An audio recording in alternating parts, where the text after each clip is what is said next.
po mga kapobre, andito naman ako, ang maagang morning. Ito palang gagawin natin ngayon. Kukuha tayo ng puso. Ito palang gamit ko, kutsilyo at bag.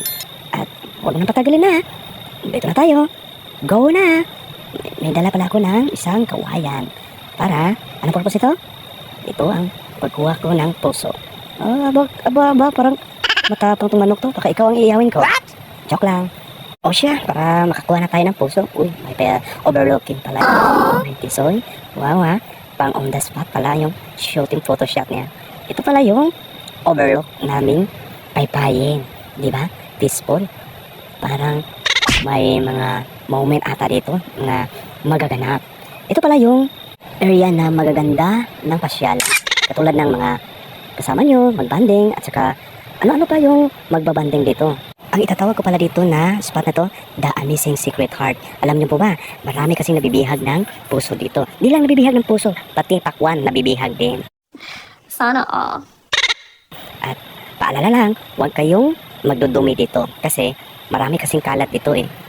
Dapat kayo, kapag kumain kayo, ibabalot nyo at itatapon nyo sa mga basurahan na insakto.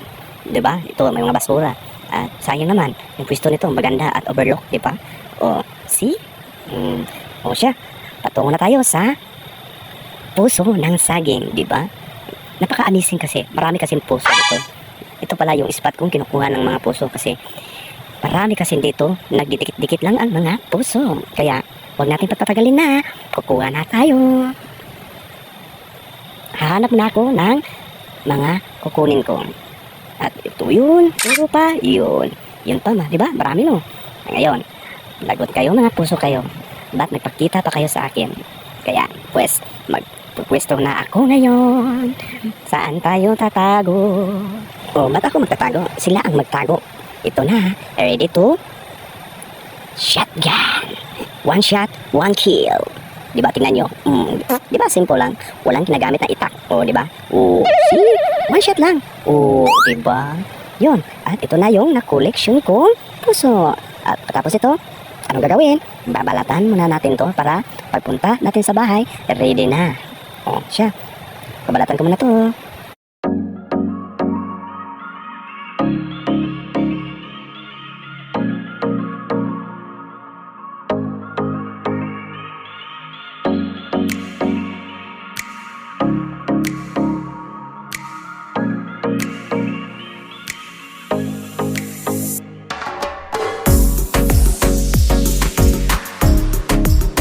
Finally, natapos ko na ang lahat. O, pauwi na tayo. Ito na, babalik na naman tayo sa overlooking spot na to. Diba? Napaka-ganda. Mas maganda pa yung special someone. Charot. Sana, punta na tayo. Pauwi na tayo. Sige, lakbay, pauwi. Bye-bye. Thank you pala sa puso.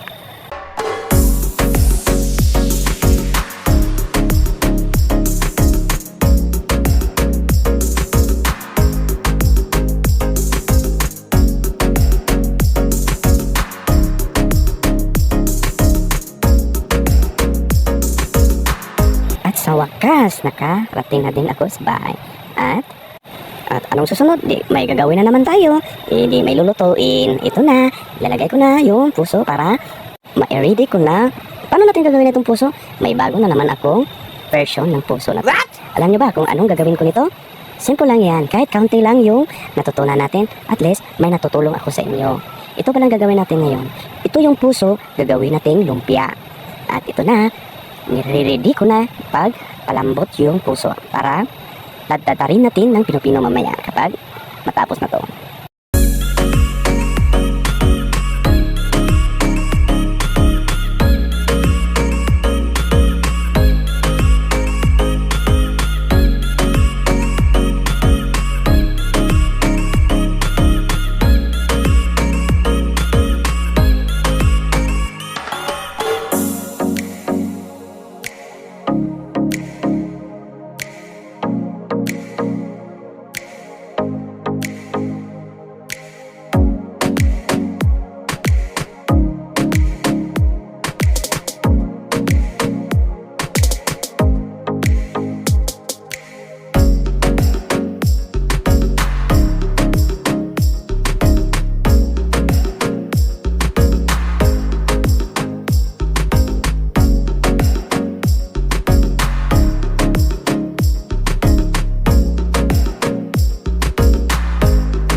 At ito na po, tapos nang napino yung puso.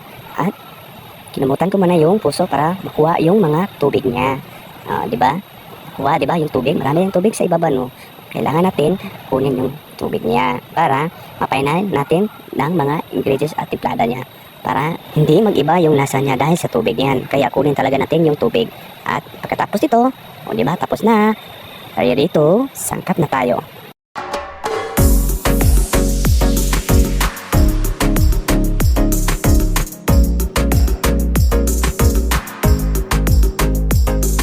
At ito na, kuha na tayo ng dalawang itlog. At ilalagay natin dyan para mas maganda. Yan, yung puso mamixin natin para magkadikit talaga yung puso pag ilagay natin sa lumpia. At hindi mawala yung crispy fry. Dinagdagan ko pa yan ng crispy fry para mabango ang yung puso. At nice! Mabango, masarap kasi timplada na yan yung crispy fry. At lagyan natin ng kaunting garlic powder para mas mabango pag may garlic powder. At hindi pa yan, nilagyan ko pa yan ulit ng garlic powder para lumipad na ang mga aswang. Ay, lang para mabango yung puso natin. At di mawala yung black pepper. At para maangat at nagpapatulong din yan sa pampabango. O siya, ito na ang last natin gagawin yung magic sarap. Inubos ko na lang yan kasi marami kasi yung puso niyan. At ito na, i-mixin na natin.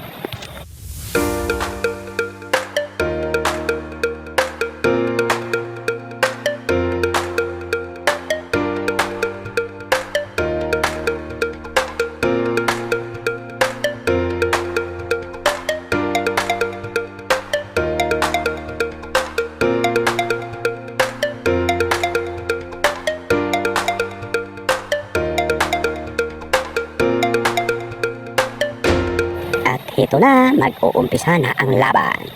Ito na po yung lumpia wrapper at saka ito na yung puso na mixing ko na kanina at tubig. At umpisa na natin mga kapobre para hindi tayo gabihin, para maaga tayo makakain. Go!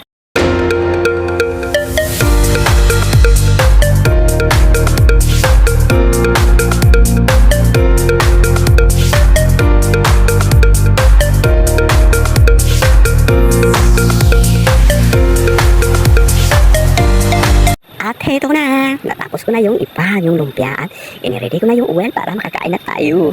Kaya, napainit muna ako ng oil bago natin isalang yung lumpiang puso. At ito na, antayin na natin magba-brown yung puso natin na lumpia.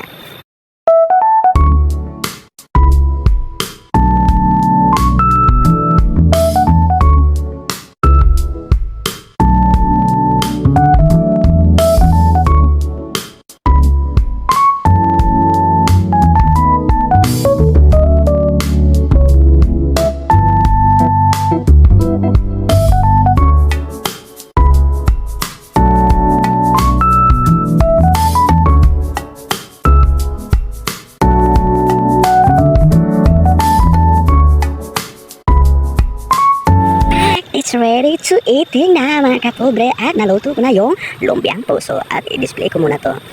Nice! Selfie-selfie muna natin to kung anong design yung puso natin. At yun, di ba? Napaka-unique. At di ba yan, may lalagay natin ng ketchup para bilanghap. Ketchup, papa, mama, ketchup. Yun. Tikman natin. Oh, see? Di ba? Para karne, di ba? Di ba sulit? Di ba sarap? Kaya, I hope sana may natutunan kayo sa video ko. Thank you for watching. Paki-like lang, share.